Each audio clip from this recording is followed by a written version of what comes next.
في الوقت اللي الرئيس السيسي مهتم فيه انه يعمل ارقام قياسية في البلد، زي اطول ساري علم في العالم، اطول برج في افريقيا، مش عارف اكبر مزرعة نخيل في مش عارف في العالم. يعني ارقام قياسية بسم الله ما شاء الله، يعني كتيرة يعني. برضه بيحقق ارقام قياسية في ارتفاع الاسعار، واخرها مثلا انبوبة البوتاجاز.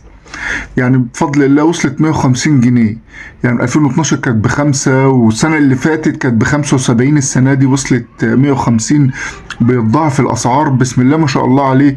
يعني محافظ على الريتم بتاعه إنه دايما يعمل أرقام غير مسبوقة محدش قبله سبقها. يعني البطاطس ب25 جنيه، الطماطم وصلت 35 و30. يعني أسعار ما حصلتش قبل كده. وأكبر بلد استقبلت لاجئين، وأكتر بلد تعرضت لزيادات في أسعار الإيجارات بطريقة رهيبة. الأسعار زادت الضعف، اللي كان بيدفع 3 بيتقال له 6 و7 و8 وهكذا. وما معكش غيرك يجي لاجئ معاه فلوس هيدفع أكتر منك. وفي نفس الوقت رئيس الحكومة، رئيس الوزراء يعني، بيطلع يقول لك أنا ماليش دعوة، ويولعوا في بعض. فالراجل بيحقق أرقام صراحة يعني قوية جدا، وما فيش أي حد مسؤول عن اللي بيحصل في البلد ده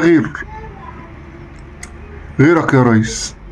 ولا رئيس حكومة ولا وزراء ولا الكلام ده. كل الناس دي كلها يعني هي ماشية بخطة ونظام عمل حضرتك اللي حاطه أكيد، وأنت اللي مسؤول عنه. فكمل مشوارك في أرقامك القياسية لحد ما نشوف في الآخر هتوصلنا لإيه كلنا.